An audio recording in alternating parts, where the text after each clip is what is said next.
近幾年做得最出色嘅，我覺得係Meteor The Art 系列。其實04、05年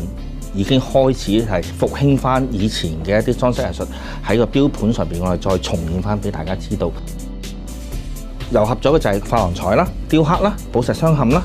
甚至有機刻嘅花紋啦，一次過喺個標面度呈現翻俾大家知道咁樣。佢哋個 concept 係來自一個荷蘭嘅一個畫家，咁佢最出名做一啲係平面嘅設計，咁同埋一啲幾何嘅設計，咁重複將一個 image 重複咁樣，而喺成個鐘錶史上邊呢個亦都會係一個好重要嘅 collection。